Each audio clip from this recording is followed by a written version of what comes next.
कुछ ऐसी सामग्रियां भी होती हैं जिनका प्रयोग करना उल्टा परिणाम प्रदान कर सकता है। जहां कुछ चीजें आराध्य देवी देवताओं को पसंद आती हैं, वहीं कुछ उन्हें कतई नापसंद होती हैं। ऐसे में अगर उन्हें वे अर्पित की जाएं या उनकी पूजा में उन सामग्रियों का प्रयोग किया जाए तो यह समस्या का कारण बन सकता है। शिवलिंग पर इन 5 चीजों को अर्पित करना आपको मुश्किल में डाल सकता है। हिंदू धर्म में सभी देवी देवताओं को प्रसन्न करने, उनकी आराधना करने के विशिष्ट तरीकों का वर्णन उपलब्ध है। कुछ ऐसी सामग्रियां और विधियां होती हैं जो विशिष्ट आराध्य देव को बहुत पसंद होती हैं। उनकी पूजा में उन सामग्रियों की उपलब्धता मनवांछित फल प्रदान करती है।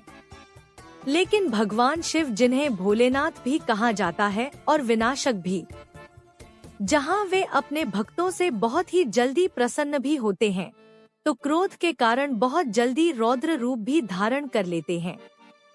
कुछ ऐसी वस्तुएं हैं जिन्हें भूलकर भी भगवान शिव पर अर्पित नहीं करना चाहिए। भांगधतूरे का चढ़ावा। हम ये बात तो जानते ही हैं, भगवान शिव को भांगधतूरे का चढ़ावा बहुत पसंद है।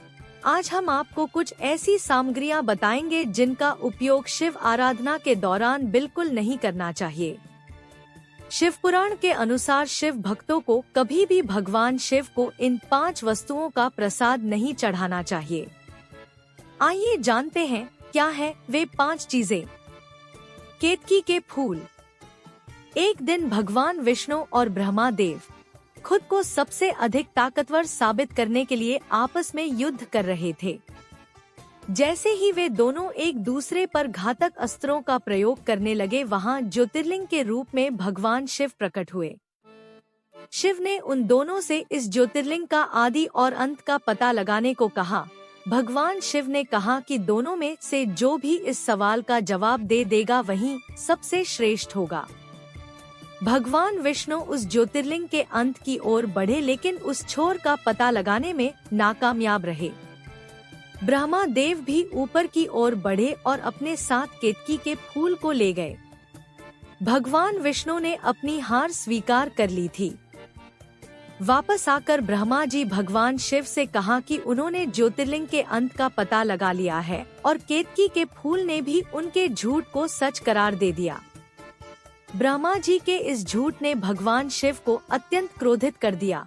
क्रोध में आकर महादेव ने ब्रह्मा जी का एक सिर काट दिया और साथ ही उन्हें श्राप दे दिया कि उनकी कभी कोई पूजा नहीं होगी। ब्रह्मा जी का वो कटा सिर केतकी के फूल में बदल गया। भगवान शिव ने केतकी के फूल को भी श्राप देकर कहा कि उनके शिवलिंग पर कभी केतकी के फूल को अर्पित नहीं किया जाएगा। तब से शिव को केतकी के फूल अर्पित किया जाना अशुभ माना जाता है। तुलसी। शिव पुराण के अनुसार असुर जालंधर की पत्नी तुलसी के मजबूत पतिधर्म की वजह से उसे कोई भी देव हरा नहीं सकता था। इसलिए भगवान विष्णु ने तुलसी के पतिव्रत को ही खंडित करने की सोची। वह जालंधर का वेश धारण कर तुलसी के पास पहुंच गए, जिसकी वजह से तुलसी का पतिधर्म टूट गया और भगवान शिव ने असुर जालंधर का वध कर उसे भस्म कर दिया। इस पूरी घटना ने तुलसी को बेहद निराश कर दिया। उन्होंने स्वयं भगवान शिव को अपने अलौकिक और दैवीय गुणों वाले पत्तों से वंचित कर दिया। नारियल का पानी। हालांकि शिवलिंग पर नारियल अर्पित किया जाता है, लेकिन कभी भी शिवलिंग पर नारियल के पानी से अभिषेक नहीं करना चाहिए। देवताओं को चढ़ाया जाने वाला प्रसाद ग्रहण करना आवश्यक होता है, लेकिन शिवलिंग का अभिषेक जिन पदार्थों से होता है उन्हें ग्रहण नहीं किया जाता। इसलिए शिव पर नारियल का जल नहीं चढ़ाना चाहिए। हल्दी। हल्दी का प्रयोग स्त्रियों की सुंदरता बढ़ाने के लिए किया जाता है। इसलिए शिवलिंग पर कभी हल्दी नहीं चढ़ाई जाती, क्योंकि वह स्वयं शिव का रूप है। कुमकुम या सिंदूर। सिंदूर विवाहित स्त्रियों का गहना माना गया है। स्त्रियां अपने पति की लंबे और स्वस्थ जीवन की कामना हेतु सिंदूर लगाती हैं। लेकिन शिव तो विनाशक हैं। सिंदूर से उनकी सेवा करना अशुभ माना जाता है।